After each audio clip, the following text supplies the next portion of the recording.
afternoon, and welcome to the Lummy Sports Show. I'm Brian Babyface Matroni. The show is always hosted by the incomparable Lummox, Warren Garrison, and we're joined today, very special guest, by Juan. 1 and 2 in his picks 2 weeks ago. Rhett the Filthy Ginger. Was it 1 and 2 or 2 and 1? You were 1 and 2. Brian and I were 2 and 1. What did I hit? Juan, hey, listen, it's better than the week before when you didn't get any. Yeah, that's true. What did I hit? That's when we were joined by Owen. Yes. 0 and 3. He's 1 and 2. He's Juan today. If he gets 2, what's 2, Brian? He'll be Tua. Tua. Which one did I get? Do you know? No, I do not remember, but I had them written down, and there was a little, after the hurricane, a little cleanup. Papers went flying. They got Papers swept hit the away trash in the cans. hurricane. Might have been when my USB drive went, but it's all good. Welcome to the Lummy Sports Show. Thank you, Brian. How you doing, Lum? Good. How'd you guys weather the storm? 813-90-BUBBA, 813-90 Bubba. We did good. It was actually with our Lutz house, which I'm kind of up by you a little bit. Yeah. It was pretty much a nothing burger. I took the goats in. I didn't know if you saw that. Yeah, I did see that. Did you guys lose power at all? Nope, did not lose power. Neither did we. Bubba gave me a generator from Jeff Touch, who now is Jeff Generac. And yeah, we did good. The goats, Walker loved the goats. It must have been the way the bands were coming through that we just, like, that area just did not get hit. We bad enough to lose power because we didn't lose it once. We didn't. Now our lines are buried. Obviously, it's a newer we're neighborhood. underground too. But there were a couple people around us, a couple neighborhoods around us that lost it. But I noticed that they have the above ground. And then Rhett the Filthy, he actually went out to Jacksonville, right? Palatka, maybe like an hour south. But yeah, I mean, realistically, I drove up there for 16 hours, turned around, came back. You know, I probably could have stayed here. Probably, you absolutely could have stayed here. No, I absolutely could have stayed here, but it was only 2 hours away. So once we found out we were doing a show on Friday, I was like, "Oh, let me just go ahead and head back." We had friends evacuate to Orlando, and I teased him. I'm like, "Next time, just take your family right to the eye, buddy. Just take them right in there.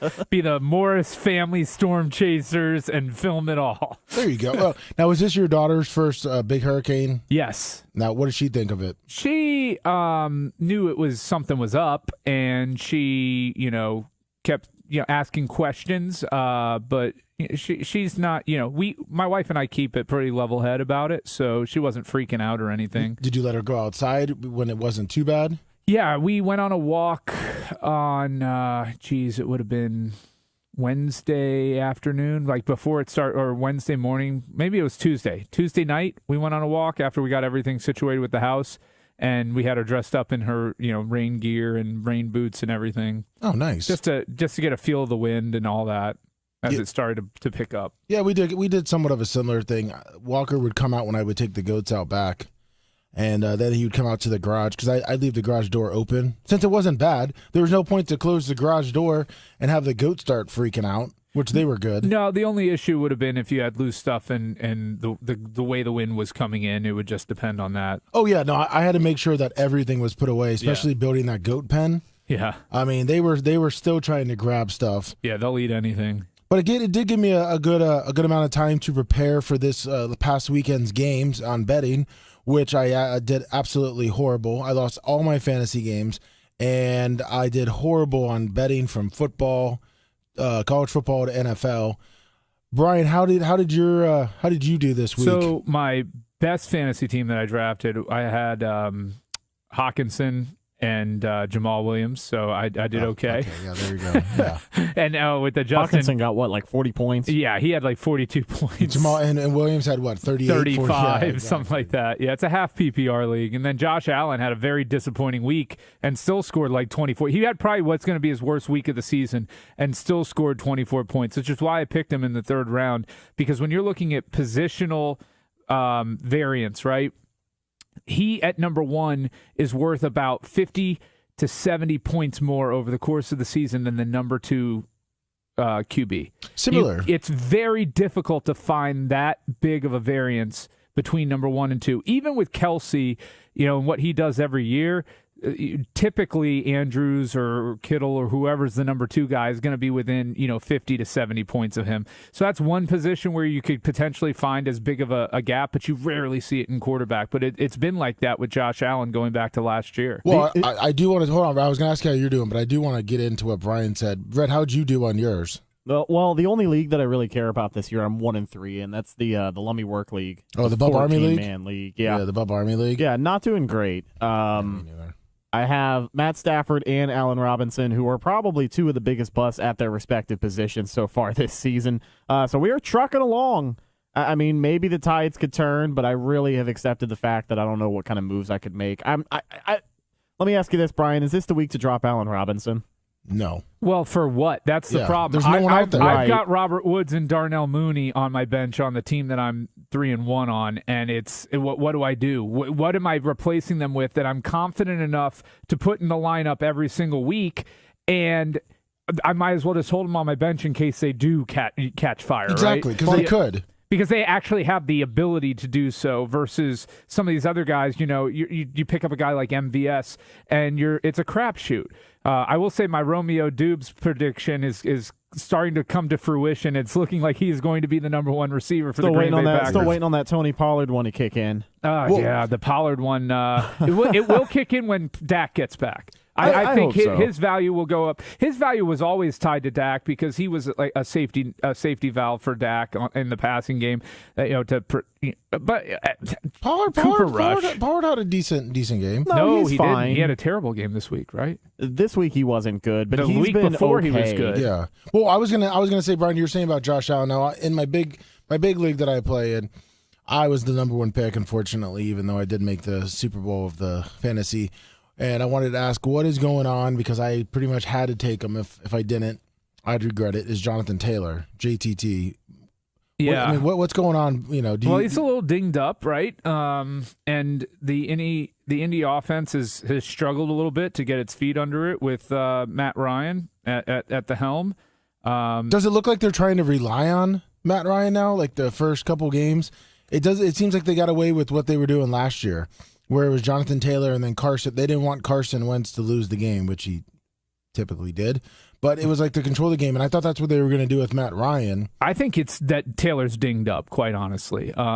You look at his carries and everything, and it's not adding up to him being 100%. Well, especially against Jacksonville, 9 carries from the week before where they tied the Texans, and I was happy with that game. 31 carries, 161 yards for a TD. And then you go against the Jaguars, they get shut out, 9 carries on a shutout. And then the Chiefs, he gets 21-71, and then last week 20 and 42. Yeah, and this is where it really gets to, and I think the philosophy on drafting in fantasy has to change. I mean, why wouldn't you go, especially if you have any sort of league that's heavy, why wouldn't you go with Travis Kelce first? Why wouldn't you go with Josh Allen first? Why wouldn't you go this season with Cooper Kupp first? Those are the best guys at their position. Yeah, number one overall. And hold on. Look at games lost per season. First of all, Jonathan Taylor may not even play tomorrow, okay? He is questionable for the game on Thursday night, number one. Look at games lost by position. And running back is like double any other offensive skill position. So your risk to avoid risk, if you're going to be risk adverse, which you almost have to be, you're picking number one. Yep. You have to pick a sure thing. I know that this guy, week in, week out, is going to score me 20-plus points. And you can't do that at the running back position when these guys are missing 2, 3, 4 weeks a season. But if you're lucky, look at Jamal Williams, out for the year. Cordarrelle Patterson, injured reserve. Eli Mitchell, injured reserve. There's no other position where these guys are dropping like flies like at the running back position. Yeah, but we did all discuss it too when we were talking about fantasy a little bit, and you did kind of say, look, realistically, it is a no-brainer for a number one pick. You have to take Jonathan Taylor. I mean, it is. You have to take him, but I'm saying like this and the McCaffrey picks in past years and Barkley in past years and all. This is adding up to. Do you really take the number one running back with the number one overall pick? And I think if you look at the last 5 years of fantasy, you're better off not, especially if you're in a PPR league, because the number one back like Taylor and Henry, they generally, these workhorse backs, aren't catching a ton of passes. No, that's true. I mean, I just can't see, like, I really regret. Like, I hate taking a running back number. I hate picking number one overall. But then, going in with the Jonathan Taylor, like you're saying, running backs, it just seems like the last, 5-6 years, it's not good to take a running back even that high. Like even from Derrick Henry, who you thought would be like indestructible for as long as he was. What has he put back-to-back seasons together where he played all 16 games? Well, I mean, he played. I think his first 2 years or 3 years, he played a bunch of games. But did he play every game? No, I don't think he has. And that's why, look, I took DeAndre Swift. I think I got him 15th or 16th overall. 16th, maybe it was. I was 7th in a 12-man league. So, yeah, it would have been 16th. I made sure to get Jamal Williams in like round 9 or whatever it was. That's smart because Swift, you have to if you're gonna have a back like that, you got to handcuff. Like if you're taking Taylor number 1 overall, I hope you took Hines at some point. Some fucking asshole drafted Hines way too early. He drafted I think in the 5th or 6th round, and he's like, well, I have a feeling that Taylor's going down. So he drafted him. Yeah, no, I have to ask you this, Rhett, because you said you were struggling a little bit. Is Rachaad White available in your league at this point, or was he should have been as a free? Yeah. I actually just picked him up. I don't know if it was this league. I think it was the ESPN league that I'm in. But he is available, and he did get me some points on Sunday night against Kansas City. But even if you didn't play him against Kansas City, Lenny doesn't look right. No, he does not. Lenny does not. 3 carries for -3 yards? I'm sorry. Well, 3 carries for I totally get it. But you look at how quick Tampa Bay abandoned the run. I mean, they had no choice. You know what I mean? When you spot them a touchdown in 30 seconds, you're going to start to have to play from behind. And it's an offense that had to figure it out. Luckily, they figured it out. But they couldn't stop a nosebleed on defense. And I'm not saying that has anything to do with Lenny, but, I mean, they abandoned the run. And they have clearly tried to establish it these first few weeks. And he probably hasn't been as dominant as he should be. 24 carries for 65 yards against the Saints. Well, that's the Saints. I mean, I'm not saying that. Lenny has been one of the most disappointing running backs in all of fantasy sport.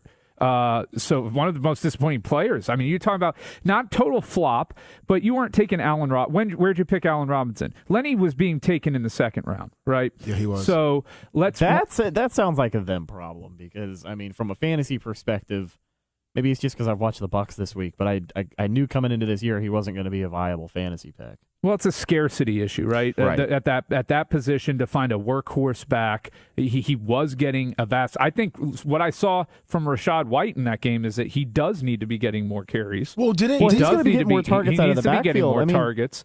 They need to utilize their offensive weapons much better than they've done the first 4 weeks. When everyone's healthy, it's a hell of a lot easier to do that. And I mean, now that they have this 4-game stretch out of the way, just in defense of the Bucs and what their schedule looks like, they can start to stack some wins these next 3 weeks. They've got Atlanta.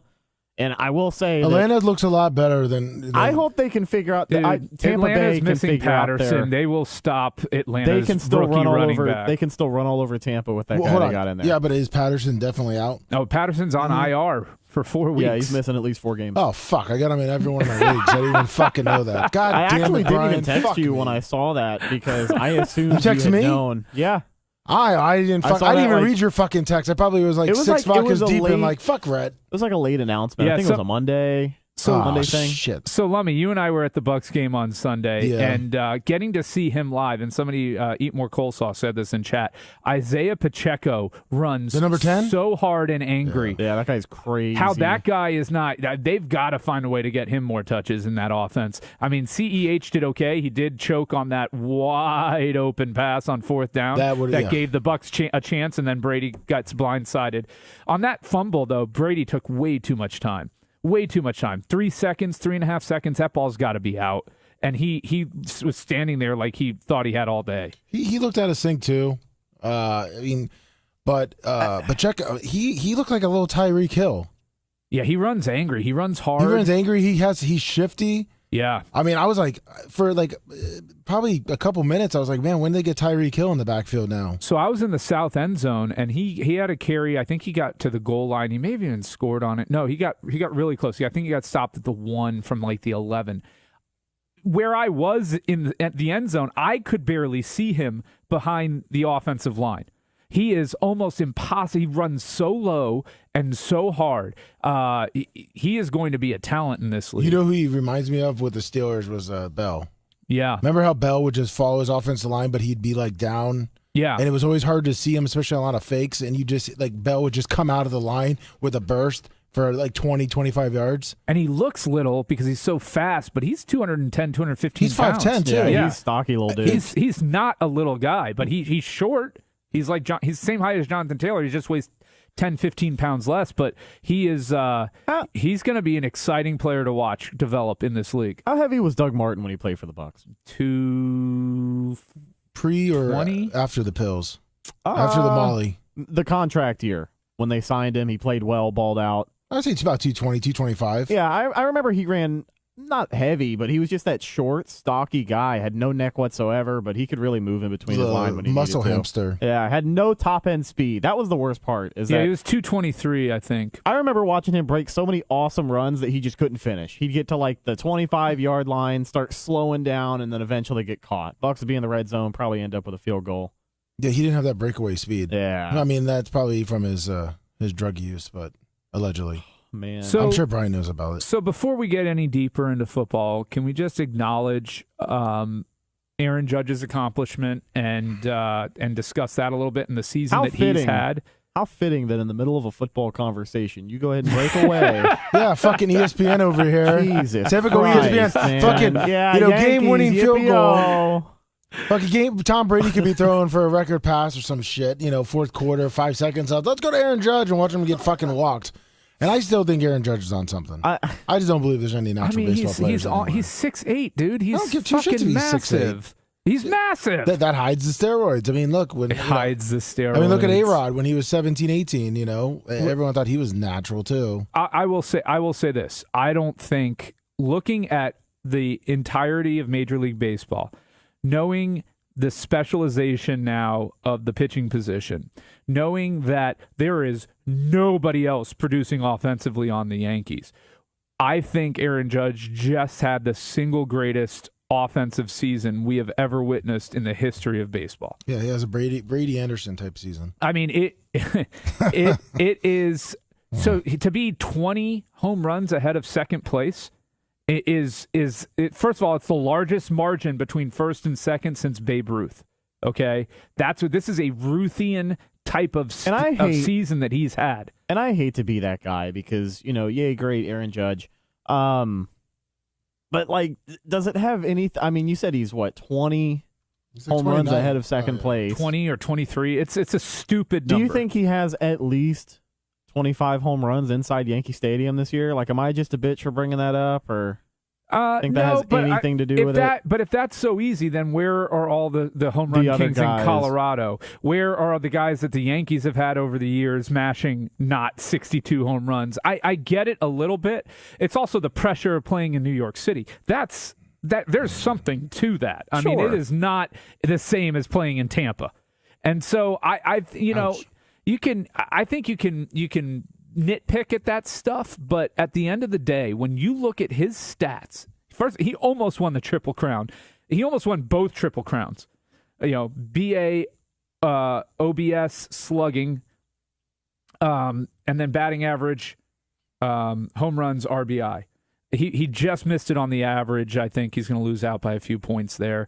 But part of that is having no help around him in that lineup. His second half OPS was like 1370.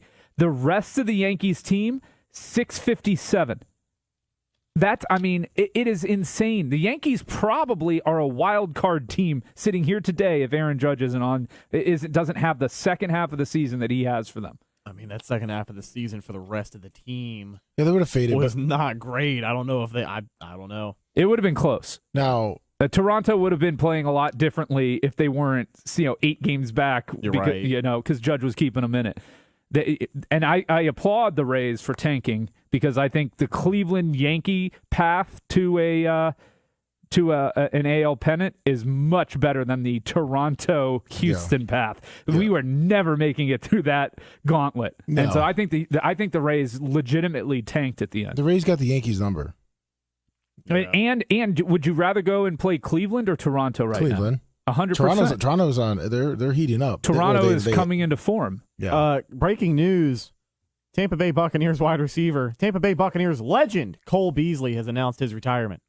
Well, I wish that you would have said Scotty Miller, but Oh, I guess what the fuck? Hey, listen, he took a couple of big hits. Back to Aaron Judge with, unfortunately, thank you for your service here, Cole Beasley. Now get the fuck out. And by the way, pack up Scotty Miller and you two. I can't say the word. Get the kid out of here. So yeah, Aaron Judge is 23 home runs ahead of Mike Trout in the American League. He's 16 ahead of second place, which is Kyle Schwarber.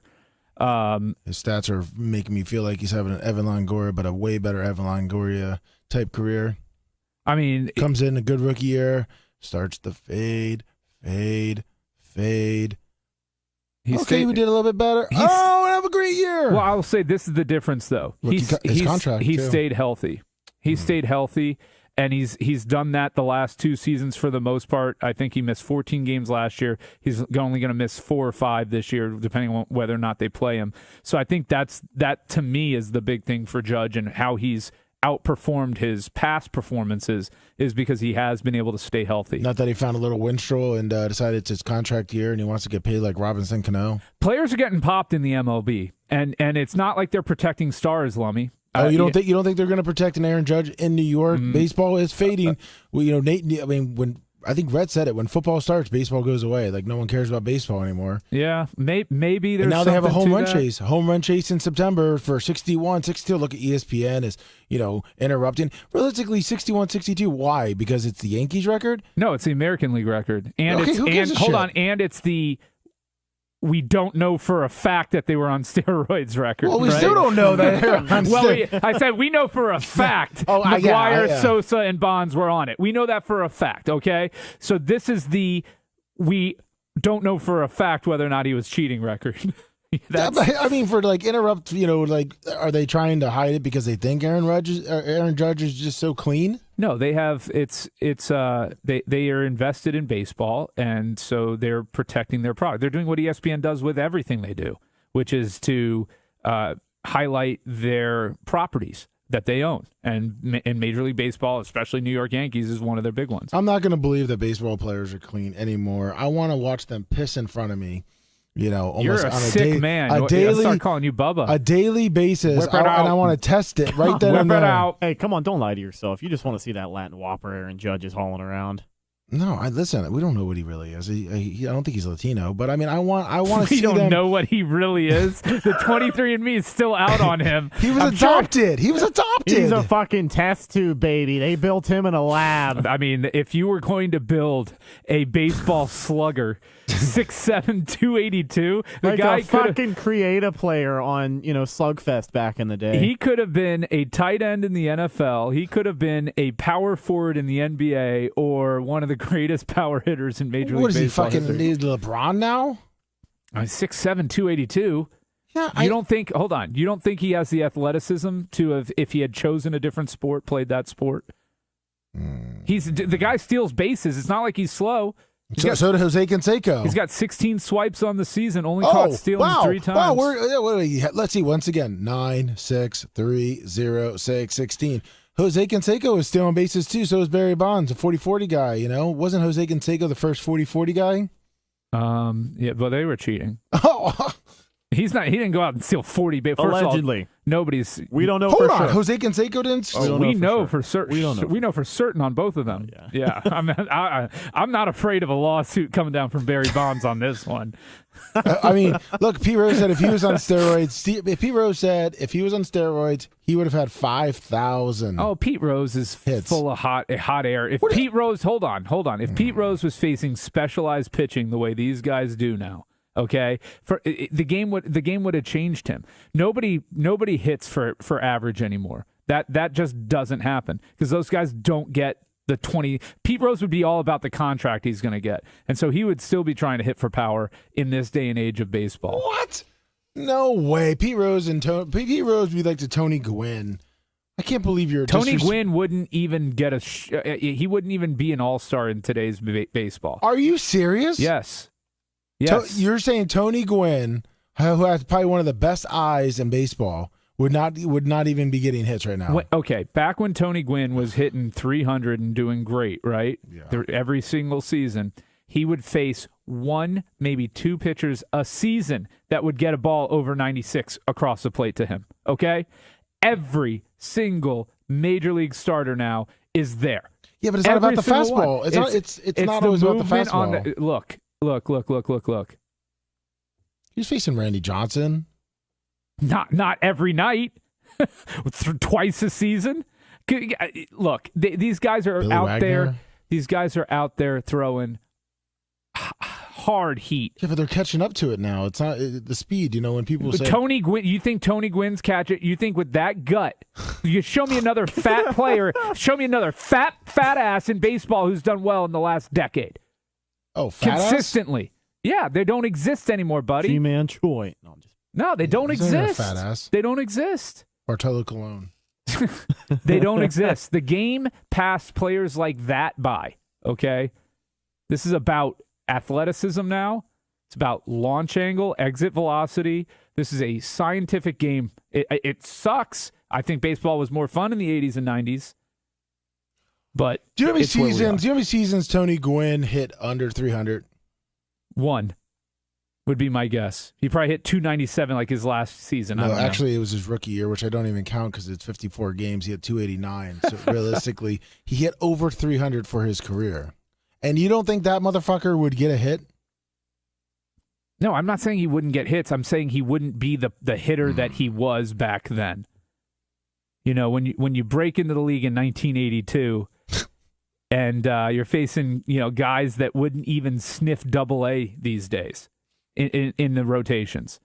Those I pitchers, don't know. Listen. The pitchers from the 80s were trash, dude. You had like 10 good pitchers that decade. Yeah, but you could argue with every decade at that point because you look at they don't treat pitchers the same way. I mean, now you only got to pitch 2, 3, 4, 5 innings. When back in the 80s and 90s, they were having to pitch 8, 9 innings. No, I get it, but that's what makes hitting so much harder now. That's why there's 4 or 5 guys in the entire league hitting 300 in a season. Well, that's because they are also for power, and they don't know how to fucking hit opposite field. You got to admit that. I mean, come on. You put a shift, you're a Major League Baseball player. Well, it's because player. the numbers tell them not to. That's why. If the numbers said hit opposite field, the wins are they're calculating this based over a long season, and the computers are telling them that this is the way that they'll win baseball games. I think it'll change next year with the shift changing. Yeah, I thought they were doing it this year. Or they just do it in spring training. Did they just try it out in spring training? No. It's starting next year. You have to have a player. You have to have 2 players on either side of second base. Yeah, no, I remember. Because we talked about it, but I thought they were. I know they did it in spring training, but I thought they were going to do it for this season. So they put it out for next season. But you're going to see averages shoot up. I mean, you not like to No. what they used to be, but when you can't shift a guy who can hit the ball 110 miles an hour into the infield, you're not catching that ball if you're not shifted. No, I agree. I remember when the Rays would always shift on like David Ortiz and all those big power hitters, and we had our guy perfectly placed between second and first, and it definitely was going to be an easy single. I mean, Right. He roped it right between, and Right. then they threw him out. I mean, I totally agree with that. I don't know. I don't really agree with the whole banning of the shift. It's like banning in football. What if someone wanted to come out and do, like a 1-9-1 defense? It's not happening. But what if they shifted it up and you know what I mean? The gimmick it's just like football with the Wildcat offense. They figured it out. I don't understand how the batters in the MLB have not been able to figure it out. Because remember, the Wildcat was going to take over the whole NFL. They were going to do all this other shit. And then, how long did the Wildcat really last for? That it started taking over for a half a year? Look, I think that they shouldn't change the rules, that the players should adjust. I'm with you on that. But I would be interested to see what, let's say, some of the players that they shift hard against. I mean, they shift Judge, right? Yeah, they do. I would like to see what his batting average would be, and I'm sure they can look at the hits and the position of the players and determine and factor out what his batting average would have been this season if there were no shifts on him.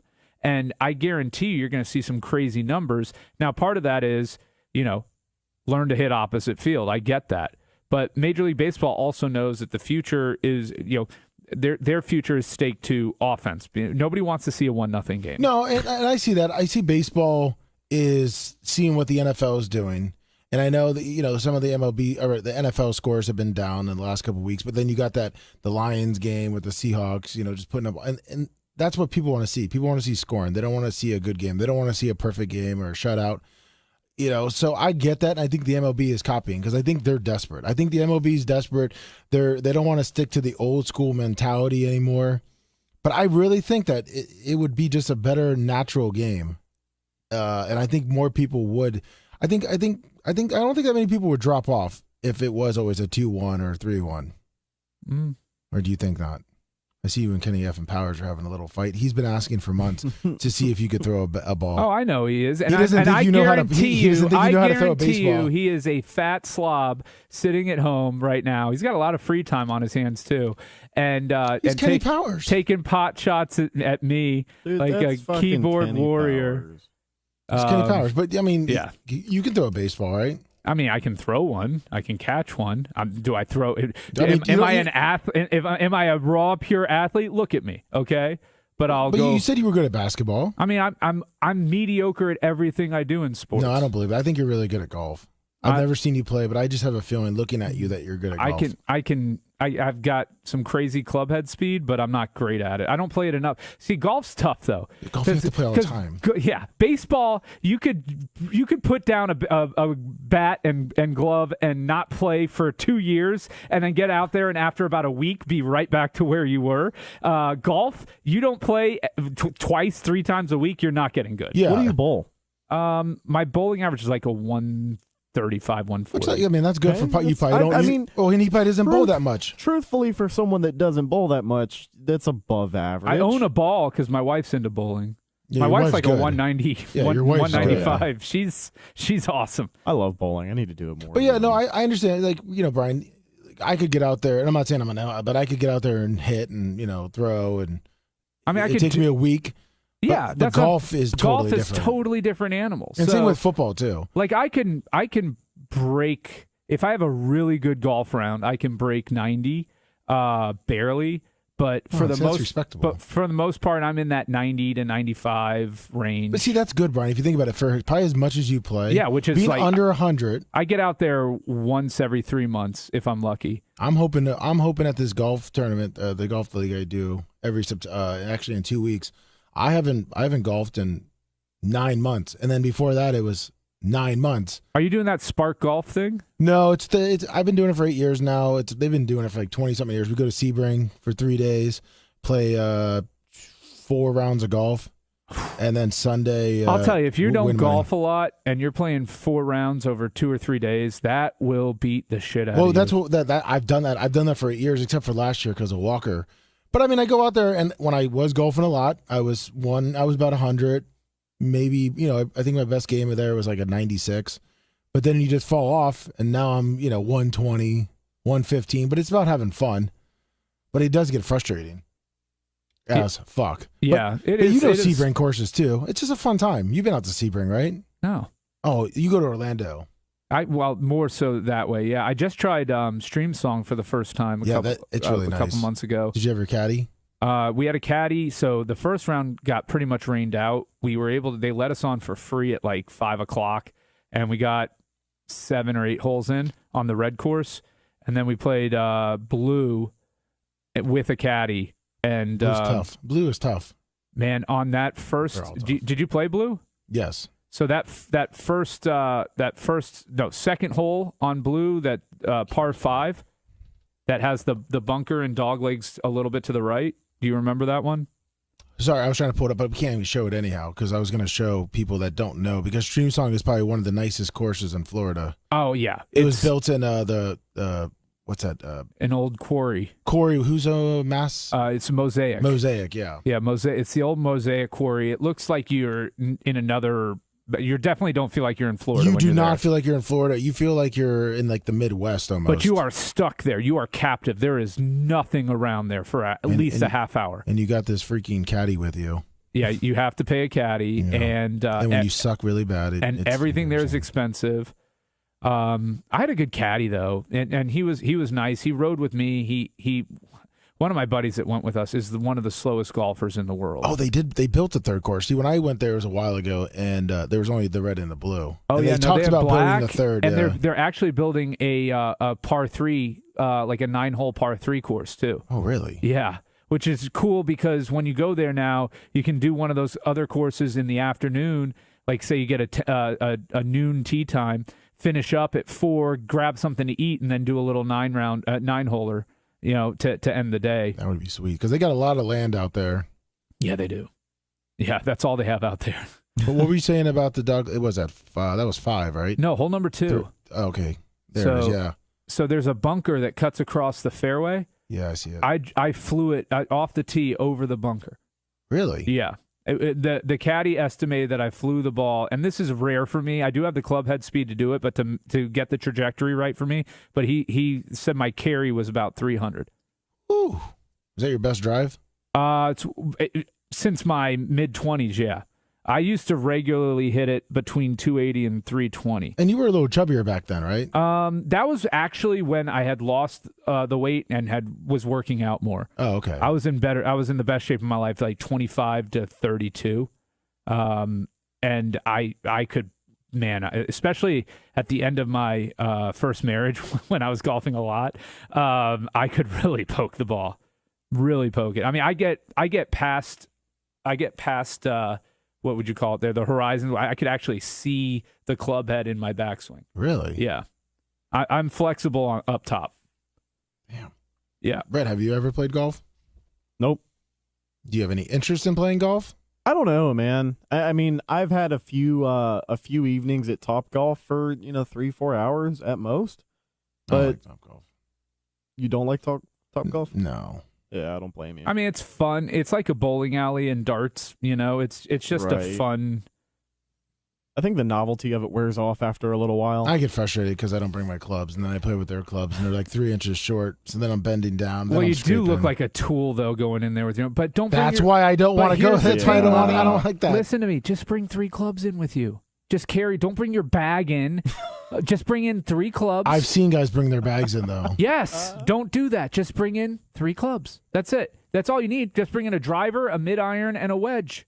Did they let you use your driver? Because I know they started talking about not letting you bring your custom driver because people were driving it over the nets. Oh, you can easily get it. I've hit it over the nets a couple times. Take out a window on the highway. Yeah. Oh well, people were hitting them on 75. Yeah. But those balls don't fly as far.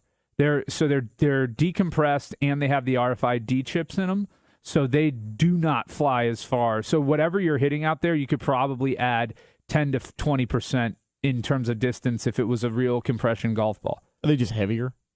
They are. They just don't have the same compression. I don't know. It's not. Just doesn't fly through the air. It just doesn't cut through the same way. I get you. Hey, so how about this fucking snooze fest coming up on Thursday Night Football? Worst game of the year so far? What, you don't like this game? Indy and Denver? I think it's going to be a good game. I think it's a compelling game. I hope somebody figures it out on offense, but if they don't, I feel like it's just going to be a defensive, boring game to watch. No, I think Russell Wilson might figure it out. I think they started turning it on last week. And I think Indy, is Jonathan Taylor Thomas playing? He is questionable. He's most likely going to go, but I mean, why risk it? I know why you risk it in this game because you don't want to take another L. No shit. What does Denver's defense look like so far this year? Pretty decent. Yeah. I mean, Denver's defense and their kicker are arguably the only reason that they're what are they? 2-1, 2-2, 2-2, 2-0 at home, and Colts are 1-3. Yet to have a win in the AFC. Whoa! Tap the brakes. Yeah, it's 1-2-1, big guy. There's a tie. Don't forget the Texans also with that tie. Right, still winless in the AFC, unfortunately. They got that tie in their belt. Lovie Smith, he'll be taking that one. It's a 3.5 point spread right now, I guess. I can see it. Actually, no. It looks like it's a 3-point spread. Yeah, it's 3, and I'm taking Denver laying 3. Yeah, I'll take Denver too. Is that your pick? Yeah. Yeah, that was one of my 3 picks. I got Denver -3, Bucks -8.5, and Detroit +3. Well, write it down on yours too, so we can just go over it. But so yeah, both of you guys have Denver. Yep. 3. I think the Colts are going to win, but I'm not picking them. Well, not enough. Then you don't actually think that. You just feel it. Of course, you got to feel it, man. Yeah. I mean, it just depends on what Russell Milton. What Russell Wilson comes to play. Well, They have too many weapons around him. I mean, I guess they're running backs, Melvin Gordon. they don't, the third. though. I mean, they don't have too many weapons around him. That's the problem. Him and Judy have not shown an ability to match up. The only wide receiver he seems to have any sort of continuity with is Cortland Sutton. Tight end position, they're really missing Noah Fant there. I'm not seeing a Super Bowl contender in Denver right now. Not this year. They have to get rid of Melvin Gordon. Did you watch that game? Him and his fumbles. I think he fumbled 4 twice. fumbles, and he has 4 fumbles through 4 weeks. And most players go an entire season without that. Yeah, it's pretty bad.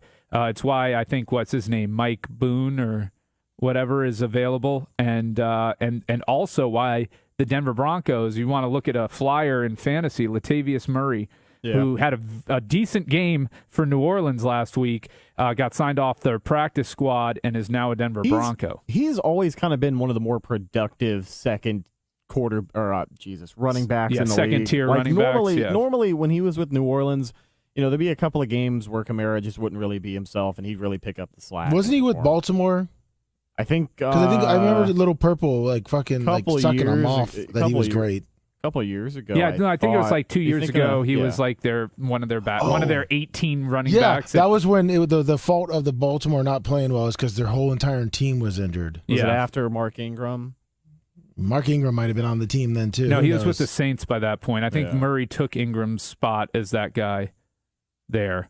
But I mean, you can say what you want about Melvin Gordon. He's been disappointing, and the fumbles are a real problem. But, Javonte Williams wasn't exactly lighting it up for them. Russell Wilson hasn't exactly been lighting it up. Their longest rush on the year is a 19-yard carry by a wide receiver. Their second was Javonte Williams breaking a 17-yarder. I don't need to look at the other teams in the NFL stats to know that that's got to be the worst, that they're the only team that doesn't have a 20-yard rush on the season. That's problematic. I mean, because now defenses don't have to respect your running game. No, that's pretty much what happened to the Bucs last week. Yeah, the Chiefs didn't fucking. The Chiefs didn't have to respect anything because they had such a big lead. Well, and also, I want to come back to that because I want to talk real quick about college football. And let's get your picks in, Lummy. I gave mine: Denver -3, Bucs -8.5, Detroit +3. I got the Giants +8. I got Detroit +3. I think Detroit with New England. I think they win that game outright. I do too. Bailey Zappi. I'm going to probably take the money line. I mean, I know Detroit gives up 48 points, almost but not average. To that team, not to the Patriots. That's what I'm saying. I think they're going to hold New England to 28 and then score 35-42, right, Coach over there? Yeah, I was You're off. Yeah, I know. Okay, thanks, Fred. I finally come to you. I finally come to you for your fucking thing. And wow. Well, I already had something in mind because I was also picking the Lions this week. And I got Houston +7. I know Jacksonville looks really, really good.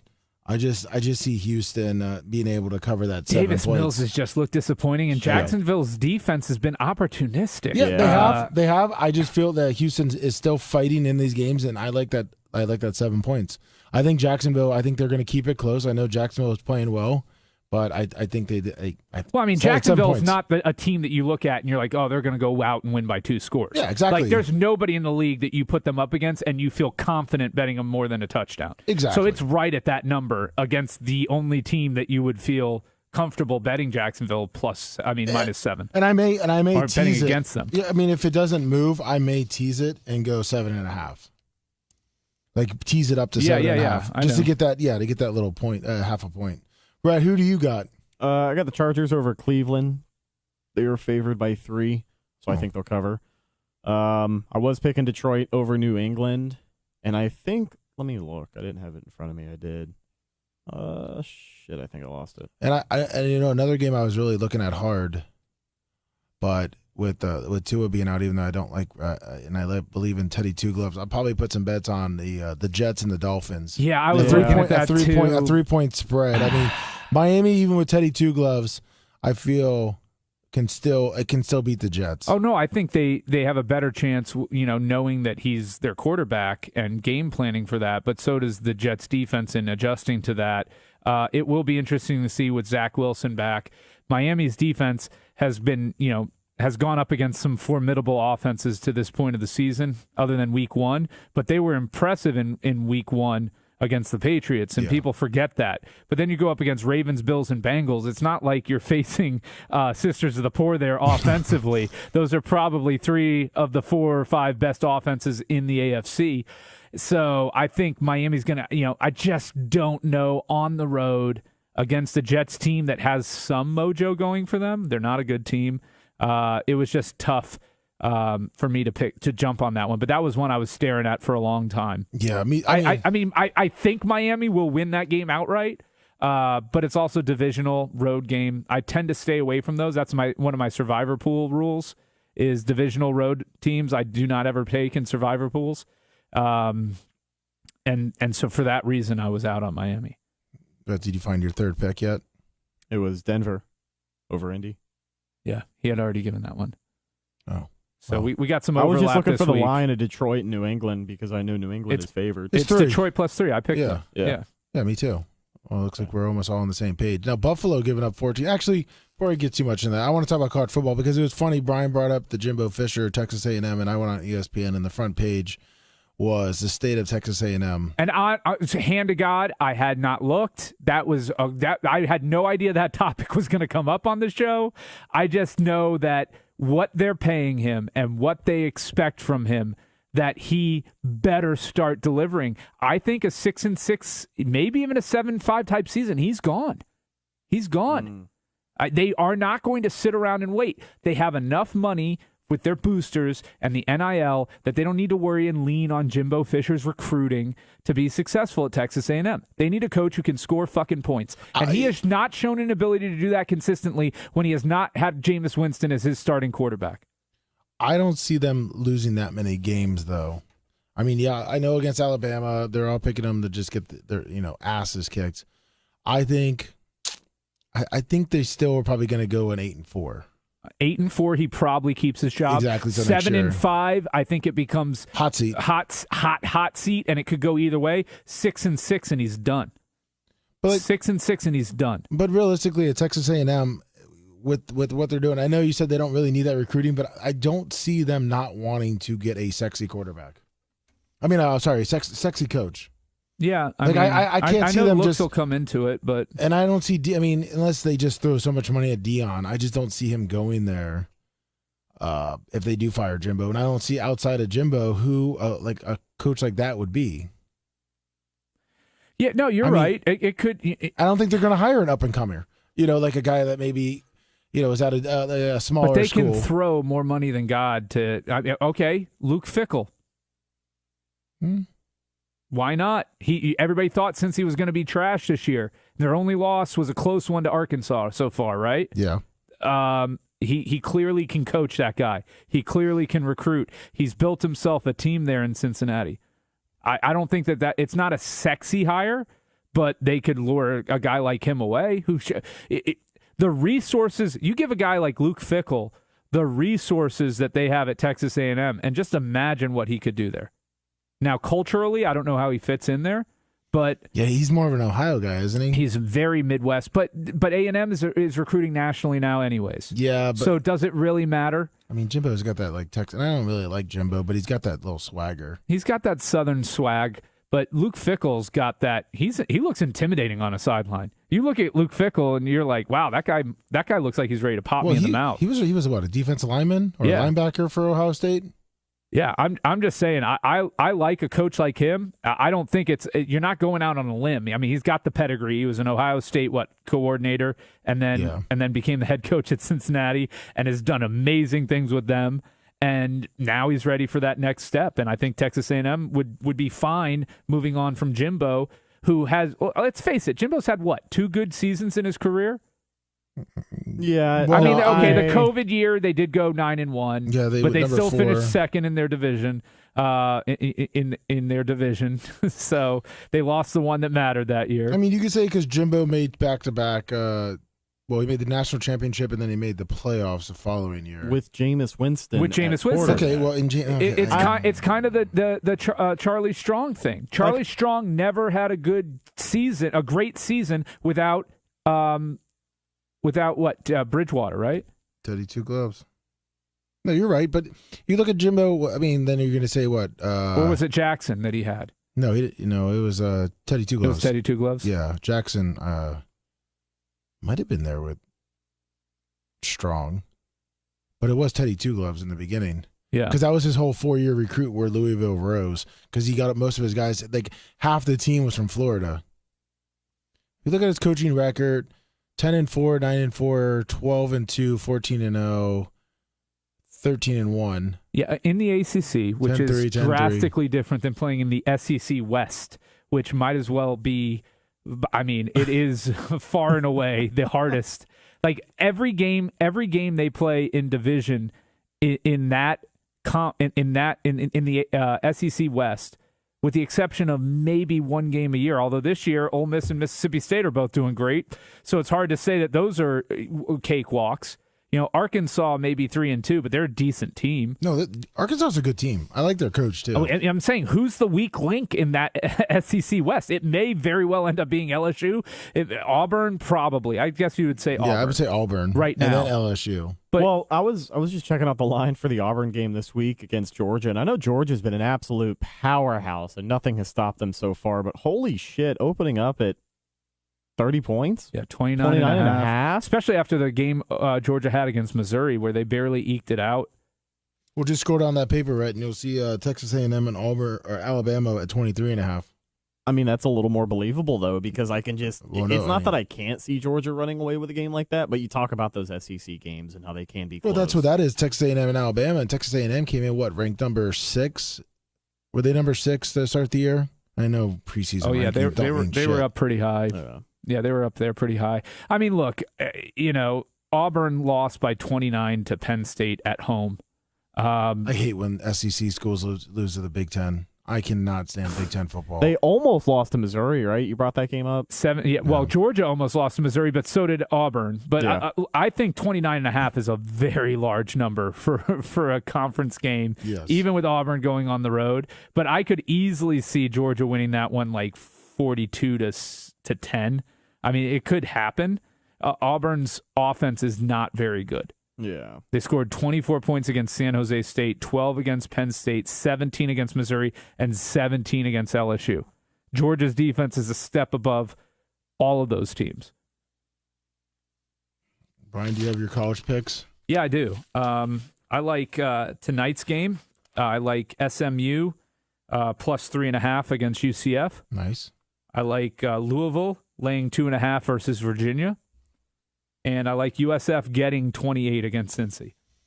I just think that after, the performances that they've had, they've had a game off, game on, game off, game on. They're gonna come out and play much better than they did against ECU. Yeah, fuck that game too. Moving going down to Boca yeah, that was Raton. stupid.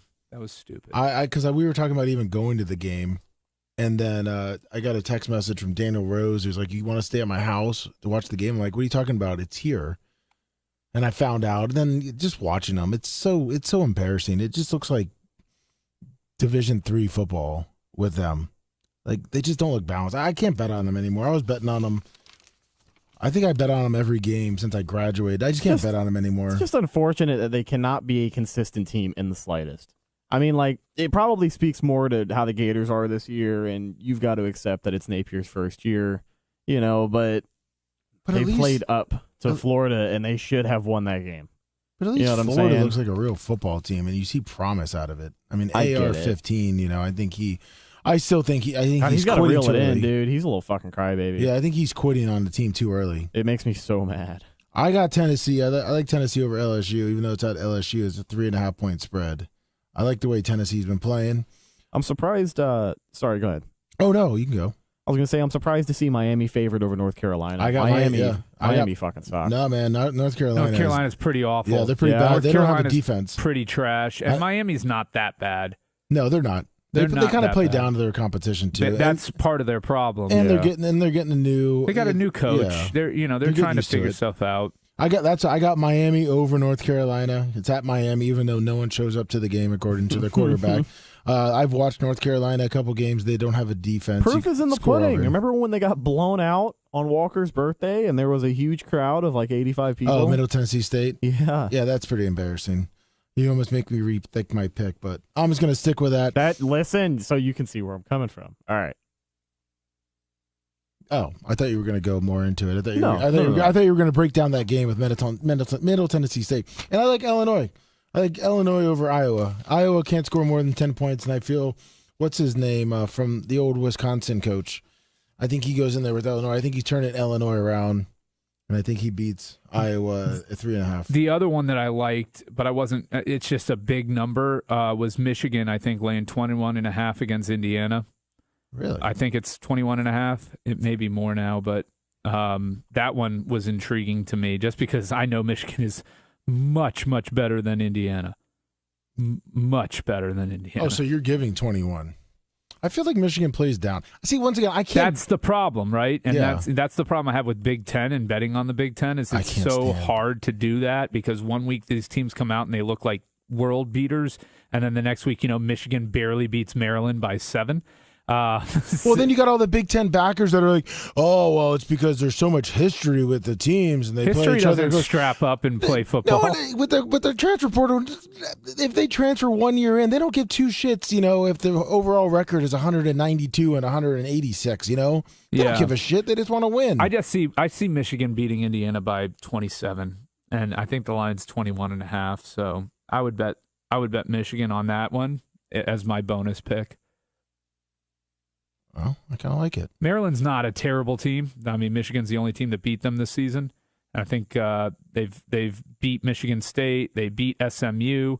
So those are two solid teams. Buffalo and Charlotte. I don't think those wins matter. But Buffalo and Charlotte, they're powerhouses.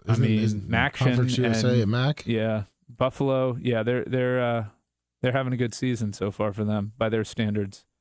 They're 2-3. Yeah.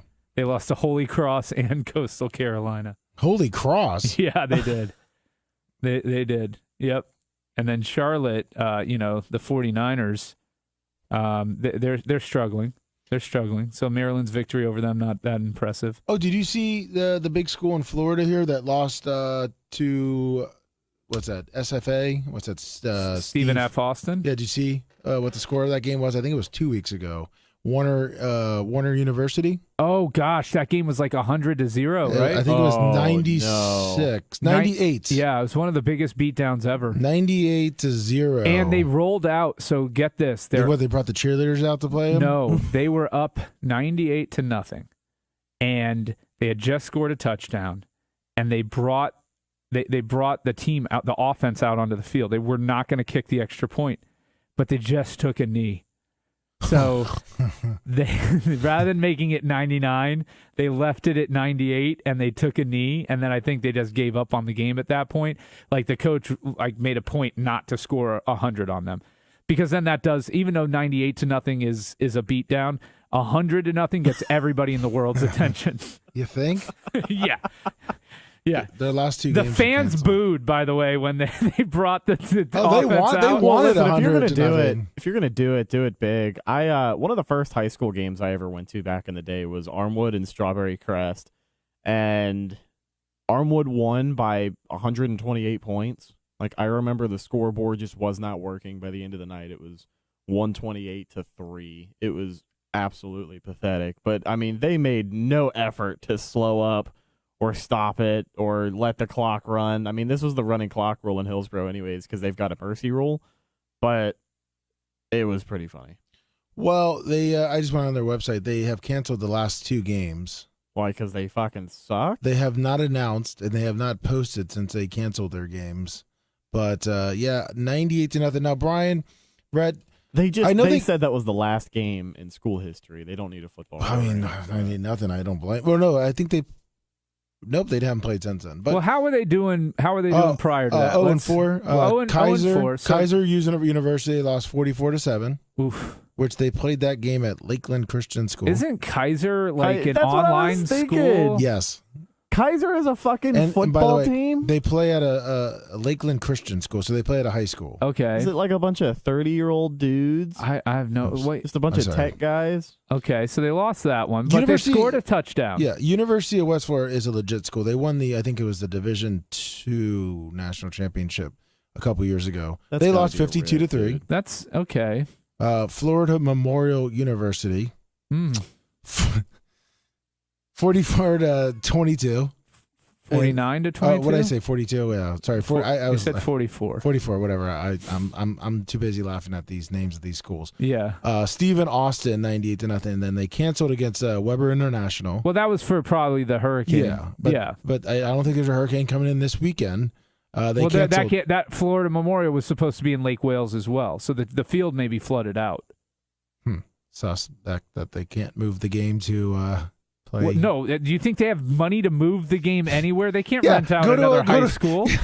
No way, The dude. local park. How many people are really going to those games? You owe it to your fans to put on a show in front of them where their seats are. I'm sure they're going into the luxury boxes at halftime and having cocktails and living it up at these Warner football games. Hold on. I just took Hold a on. few minutes. Kaiser University, they played in Lakeland Christian, so they're playing Kaiser University on the 15th in West Palm. Yeah, that's a road game. So they play at Lakeland Christian? Oh. Brian, do you want to go? You guys If didn't want to go on a show? Oh, October 22nd, 7 o'clock, Lake Wales. That's right down the street from Sebring. If you guys want to come over, we'll go after I golf. My 2 games It's the of golf on last thing Saturday. you're going to want to do. You're going to be, first of all, you're going to be so drunk. Yeah. Fucking high You'll get school arrested game. at that game. Right, the University of Fort Lauderdale versus. Oh, I'd be sitting there. Hey, ain't nothing. You guys suck. How is Warsaw doing? Because Bubba was talking a lot of shit one day on our sports show when he came in to take it over, right? Oh yeah, that they're the best. That they're the best team. How are they faring? Well, he is going to a game. He hasn't talked about it because usually when they're undefeated, he. Yeah, I'm hoping he's in work mode this weekend and I get a lot of good video. Or he'll just go live. Let's see. Why do you want to watch the Warsaw game? So they play the Goshen. So. No, I just want to Recent know if I have results. to be busy. Ooh. Oh Have to stay wow! at the ready. Ooh, 2 L's on there. Against Northwood. So they started 70-0 against Plymouth High School. 19-0. Northwood High School. That is, first of all, that is the weirdest way to post Yes, I know. results I know. I've ever I'm seen looking- in my life. Brian, I just was about to say, man, they haven't played against us the I second. mean, this is probably like, They did it backwards. Yeah. That's the way they do things in is Warsaw. this the official school site or is this like, This is the Warsaw-Tigers.com. this is probably a WordPress website that they don't know how to use. You mean yet. with the scroller down here? I remember Right, when I was in high yeah. school, we used these Yeah. when I went on Angel Fire. Oh, they lost to the Mishawaka. So they either give up 0 points or they lose. They give up 0 or Yeah. 42.5. That's their There you go, sweet Brian. spot. Yeah, you just nailed it. So Goshen So is you're going going to to know put what up. kind of game it'll be early. Goshen's going to put 42 up on them. I mean, I wonder if what Goshen's all about. They're not going to keep Goshen scoreless. Goshen's the real deal, man. Are they? Yeah. Oh, look- That's the look at game that Bubba's logo. going to, right? Yeah, that is. Yeah. The Goshen High School. No, yeah, they're good. This is going to be a good matchup. Do you think that's why Bubba hasn't been talking about Warsaw football because they lost I think they had 2 L's, yeah.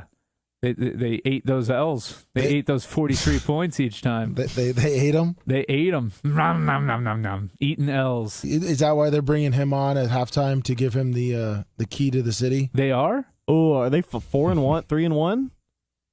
No, they haven't updated their website. They had 2 games canceled? What the fuck? What are they playing? Weber International I don't know. or Warner Christian, whatever And it they is? lost Well, to- they're either going to play the best or the worst defense in the county. They just don't Concord. know yet. Oh, man, they lost Concord. 33-0 to Concord. There's no way. Did Warsaw lose to Concord? I don't know if they No, I played them thought yet. they played Concord and beat them 19-0. What's always canceled games? God, we're really in the rabbit hole here. No, they haven't played. But Wawawasi, Wawasi? Wawawashi. Wawasi. They Wawasi. beat them. Didn't. Oh, I can't believe we're fucking. Well, we're Indiana going to get football. off this. We were just I know. being funny. Yeah. Well, good. Bubba, have a safe trip You think they'll let Bubba get in there first? When is he leaving? tonight. Today. Oh, so you guys are off the rest of the week? Yeah. Yeah. Oh, lucky Yeah, fellas. we got some best ofs that you can listen to. Rhett is a star. Are you going to stay up late and get drunk watching SMU UCF, Lummy? No, No. I'm not going to watch that. I think it's 2.5 point spread. It's a good game. I think SMU wins it outright. I bet. I'm saying. Is that where you're going with? Yeah, I can't. I'm going back to Warsaw Tigers. No, so you guys don't want to. You guys don't want to join me at the football game. On No, but Saturday? I will tell you. Hold on. We have a major announcement that broke, I think, yesterday. The Savannah Bananas are coming April 29th to Tampa Bay to bring Banana Ball to the Bay Area.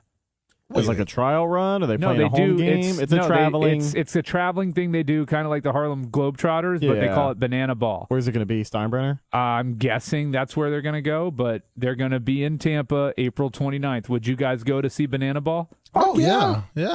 You shitting me? Especially if they have the dugout club I think open. we should do a show thing there, like a little cross promotion. Yeah, we should do thing. live Bubba, from them. Yeah, Bubba. I'll get Ball. our executive producer on that. Yeah, you need to The filthy. you need to jump on that. Rhett, we just promoted you. You just got a promotion on the sports I would actually show. reach out All to right. them and like be the official radio Yeah, show. hey, we're the for radio Savannah correspondent Bananas, for Steinbrenner Field. for the Savannah We Bananas. just had a sold out dugout club event. Yeah, that's Bubba true. Army night. Yeah, We'll have to get a hold of them. And by the We way, had people sneaking in. We're such a big deal. we might have actually a good game because the Warsaw Tigers beat the Wawa Seas 36-0. Oh, And, oh no, they're going to kill Goshen. It's not going to be Goshen, but Goshen beat them 36-0. Oh, Yeah, it could be a good game. well, I thought Goshen lost 33-0. I thought that was an L for that's Goshen. why I thought that was because they had 2 games canceled. Wawa so C. they're like 0-1. Oh, yeah, that's right. They beat them 28-7. That's Concord. No, Oh, I can't believe this fucking. I'm on this thing right now. no, Goshen. They lost to Concord. Concord. That's yeah, there you right, go. And that's Concord, Warsaw beat Concord 19. Okay, Yeah, so this is going to be a 70. It's going to be a slaughtering. It's Yeah. going to be. I don't think Goshen scores against Warsaw. I think it's going to be another Warsaw shutout, and they win 39-0. 39-0 is your prediction? That's my prediction. Rhett, what's your prediction? I'll double that. 68-0, 78-0. Yeah, You think it's it'll going be to their- be it'll be- 78-0? It'll Seven. be- You think they're putting up a 78 spot? It'll be their best game of the season. 78-0. Wow. You Rhett, think okay. you have think it's Bubba the like Love because Sponge Bubba's going in to attendance? Yeah. Yep, it's going to inspire those young men. that's the most famous man. I don't even Person. think it is. Doesn't even matter. That's the most Yes, famous person from Warsaw. He is the most famous person Why in don't you Warsaw, ask old Indiana. girl? From their high school. No, from the city of Warsaw. Why don't you ask old You girl can up there, Google. Lummy? She doesn't get the answer right. Oh, Alexa, who is the most famous person from Warsaw, Fame Indiana? is hard to measure, but MIT gave it the old college try. Data from their Pantheon project shows that the most famous people of the last 6,000 years are Aristotle Alexa, and shut up. Alexa, who is the most famous person from Warsaw, Indiana? Alexa? she's so tired of answering. Alexa, this who is the most famous person from Warsaw, Indiana? From Wikipedia.org, Oh, one of fuck. the most famous people born in Warsaw was Maria Skłodowska-Curie, who achieved international recognition for Alexa, her research. thank you. Brian, she said Hold that like on, 4 hold times. on. You're so welcome. Your She's from kindness really Poland. gives me a charge. Marie Curie was in Warsaw, Poland, not Yeah, Warsaw, I know. That's Indiana. what she doesn't get it. She, Nobody caught that this morning, I don't think.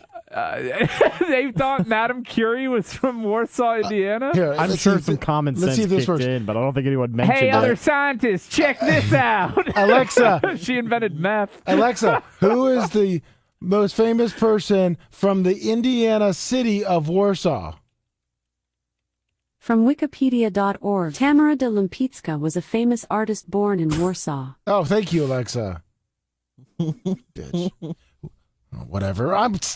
Yeah, Brian, did you look it up? Did you? really John Indiana names John on that list. McMartin, No. Jill Young, What are you Jill using? Long Thompson, No, not the Oh, senator. Merlin No, no. Hall. Those people are below. Brian, what are you on? Are you on Google? You got to go to Bing and you got to type in the most famous person. That's Bubba from the Love Warsaw. Sponge. Exactly. He has a fame meter of 3 out of 100, according to this, which triples the fame meter for John McMartin, Jill Long Thompson, and Merlin Hull.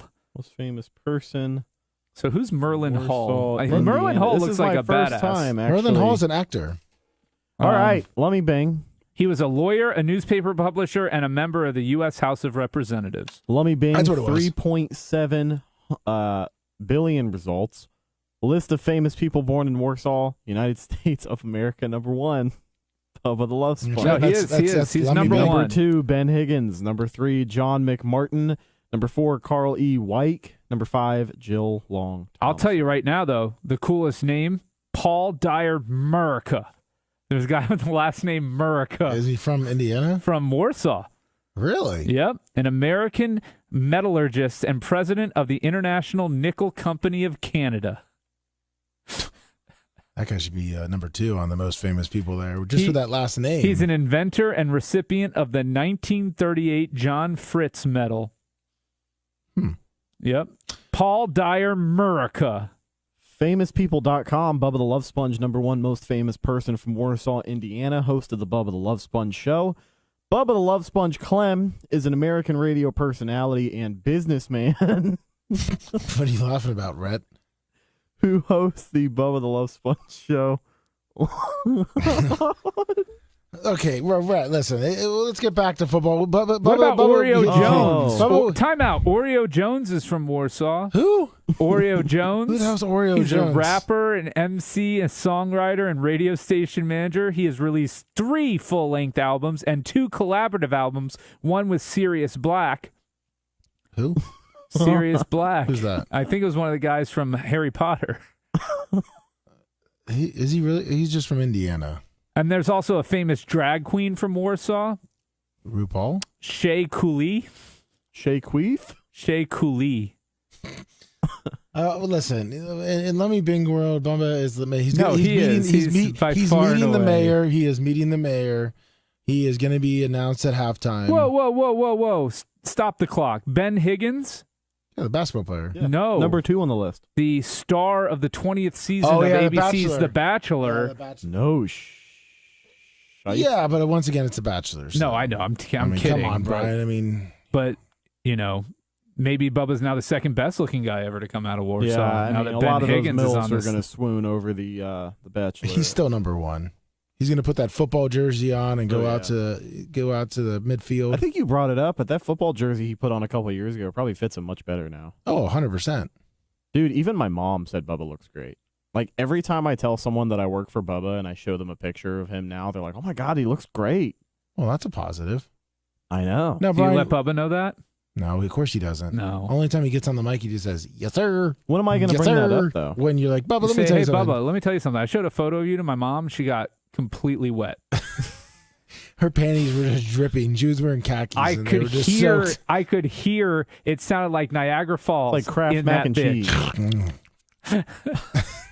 And then Bubba's into what you have to say. And then he's gonna be like, "Show me a picture of your mom." Yeah, and then we're gonna exactly. spend. We're gonna spend 2 segments looking at my mom's Facebook. Okay, page. so what's Is wrong your with mom that? hot? She's okay. It's all right. Brian, come Is on. she a gingy too? She's a ginger.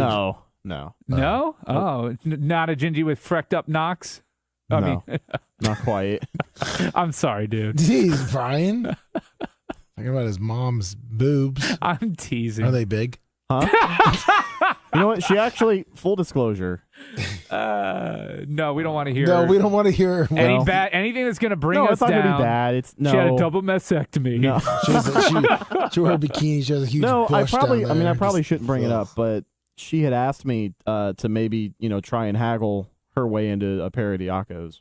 She's familiar with Dr. Dan, and she's looking Oh. for, I believe, a tummy tuck and just a lift. Well, there you go. Yeah, that's the way to kind of get it going, is to grease Bubba with compliments. Right. Yeah, be like, hey, my mom really thinks you're hot. And Have her call in and run her numbers. yeah. Oh God. And What's your VAG score, man? give her VAG score. and then maybe she can. She isn't going to just get a set of Diaco. She's got to Oh no, of contribute course not. something Of to the course not. show. Well, here's the thing: is Other that than me as you, which really wasn't much of a contribution. me as a son, I care a lot about my mom. So I am still mulling over the personal decision on whether or not I want to involve her. I'll tell you right now, don't do it. Keep yeah, I her know. as far away from the show as possible. But I know. That's what my but gut tells me, Brian. if you're so inclined, But wouldn't it be would such make great it a bit. content? It would be great how content. old That'd is be she? awesome. How old is she? 50 this year. What if she could get one of those VAG Morpheuses treatments? The rejuvenation deal. Yeah. I don't really want to on hear the about air that. though. She's got to do it on air.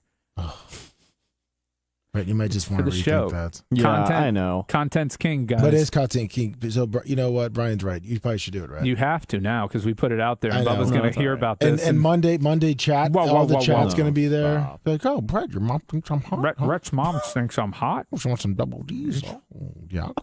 I've been known to throw a pair on him.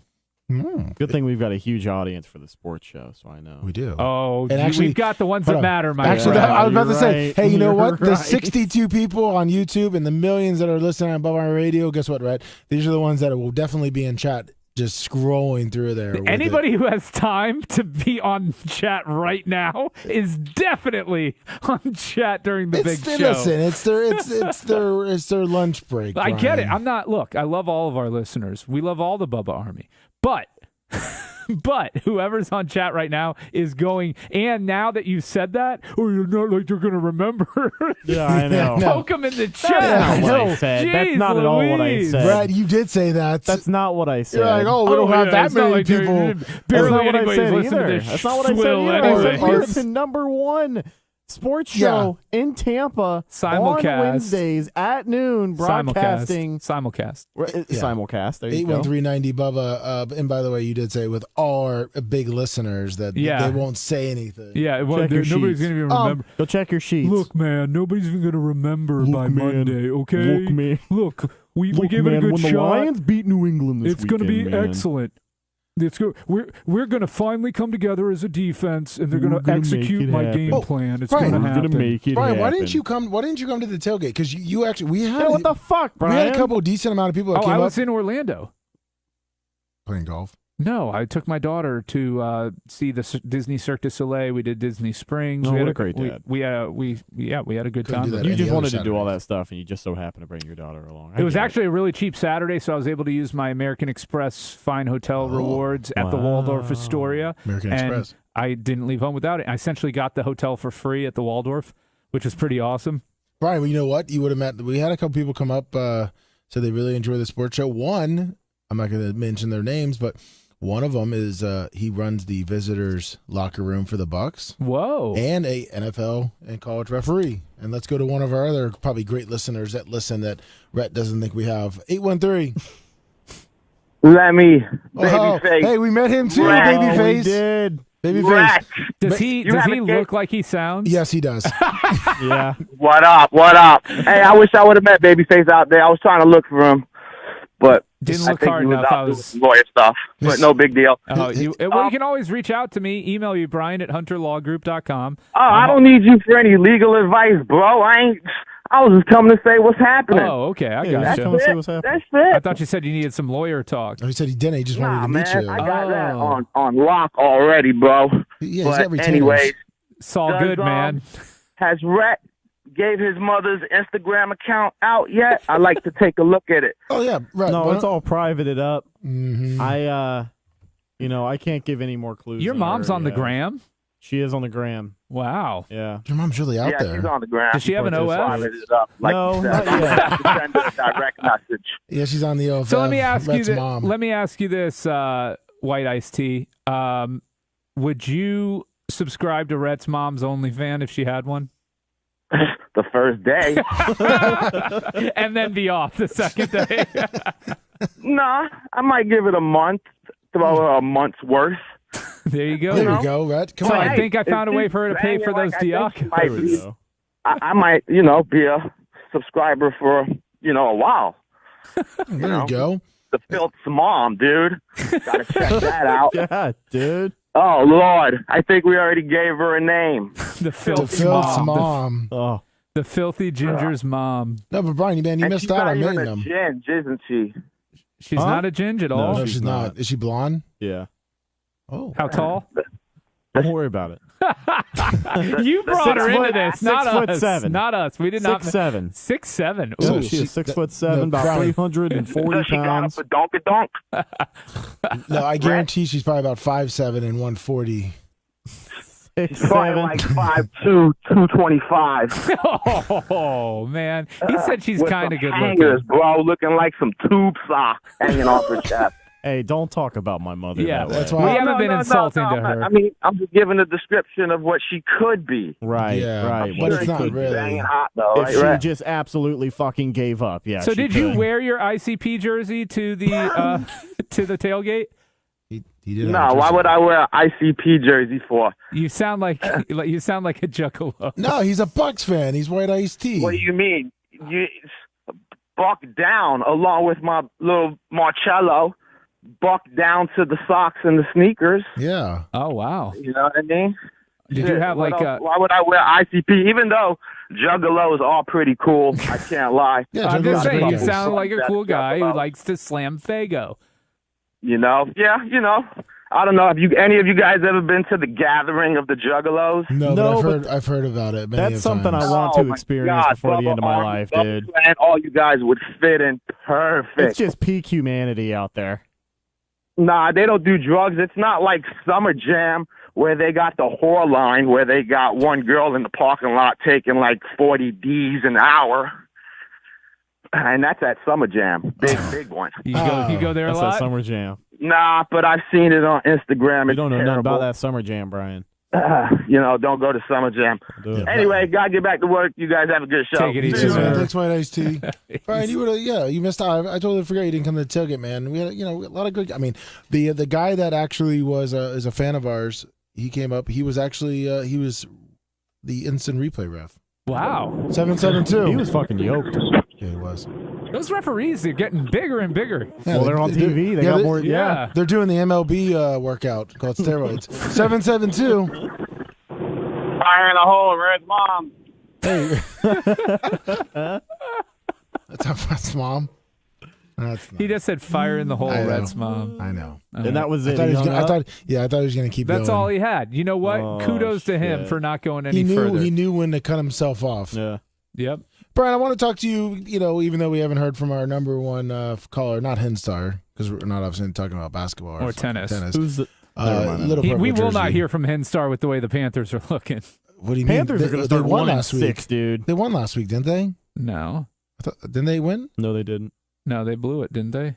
Did they? Yeah. Baker They're Mayfield 1-3. has I think like a 16. Oh, he's the worst quarterback in the NFL. One player is worse, Justin Well, Fields. Let me ask you a question, because I know that it's easy to talk shit about Baker, and I'm not saying he's going to turn it around at any point this season, but when you look at the quarterbacks who have gone to Carolina, I feel like this is more of a Matt Rule problem, because Teddy Two Gloves and Sam Darnold were not fucking dog shit before they got there. First off, Teddy Two Glove was really good there, but He if you lost them multiple games. I don't know why people forget that. No.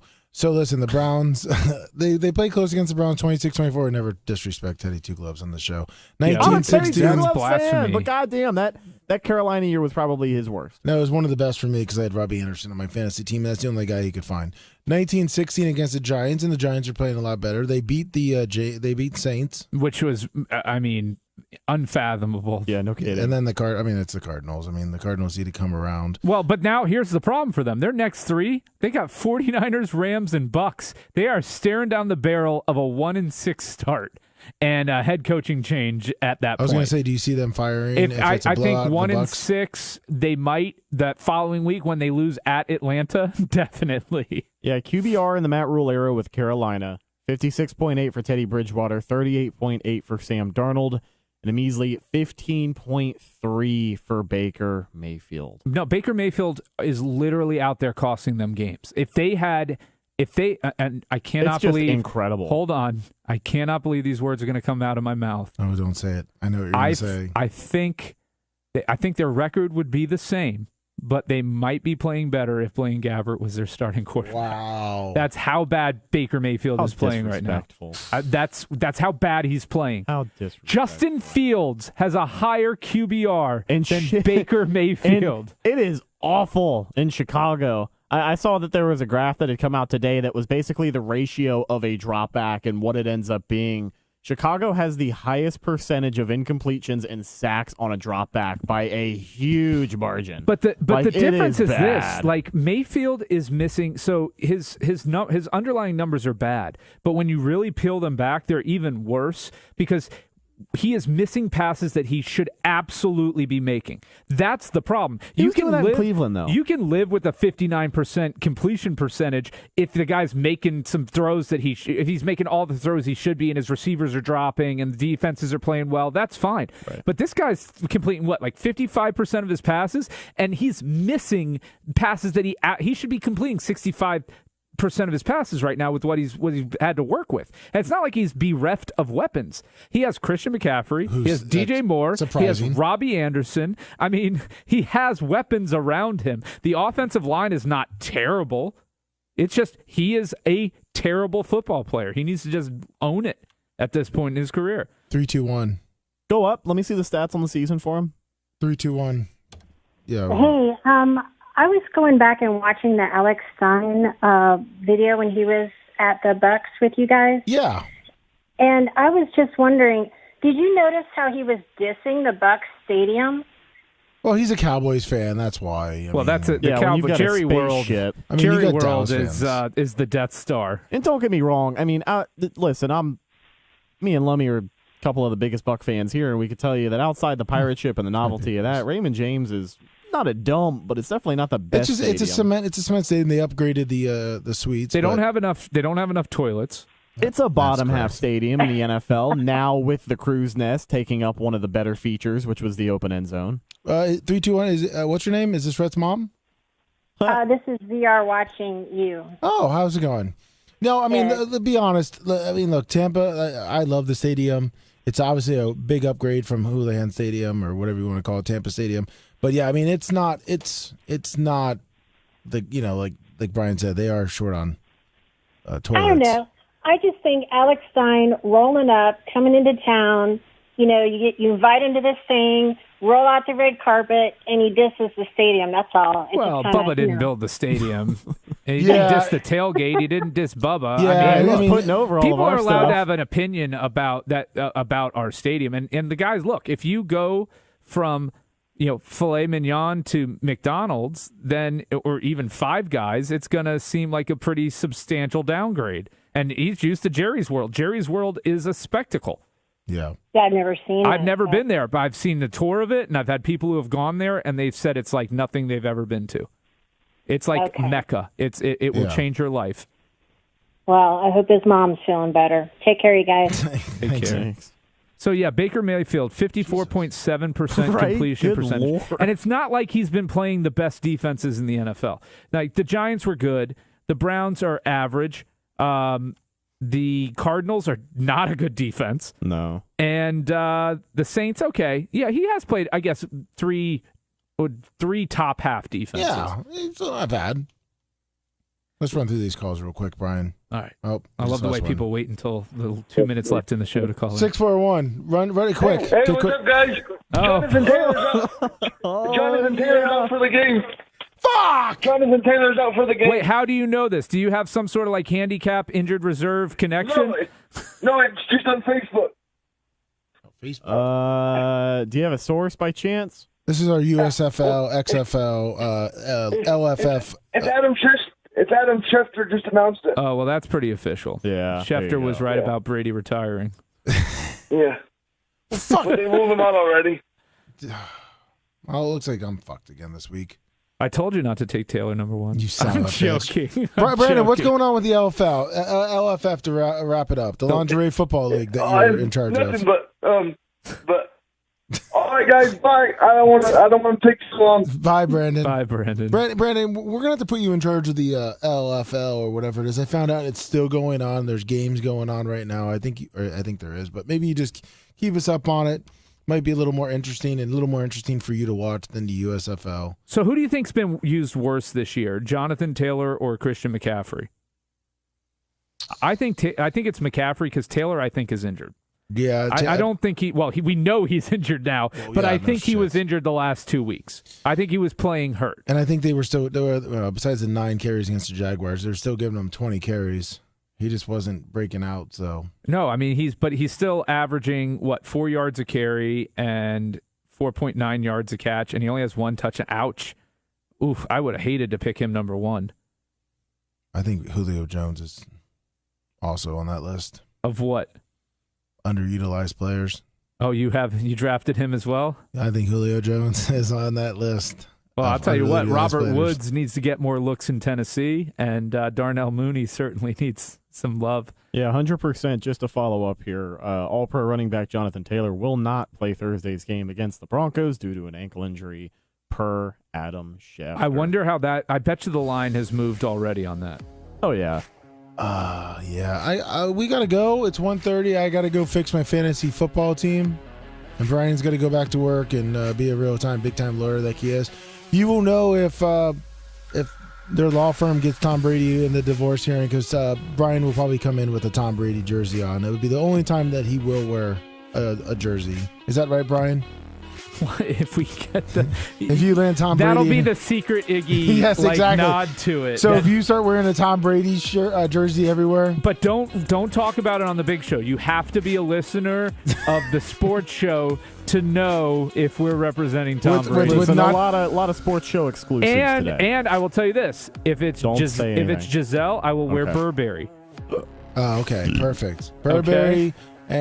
And don't forget, everybody, thank you for tuning in. We are off tomorrow and Friday. We will have best ofs going. Check out all the merchandise, Bubba Army Shop, BubbaArmyStore.com. And we will see you Monday, twitch.tv/The Bubba Army. And don't forget, if you listen to the show today, don't forget to put in chat on Monday. Brett's mom wants big tits from Diaco. Thank you, everyone. Have a great rest of your day and a good weekend. See you.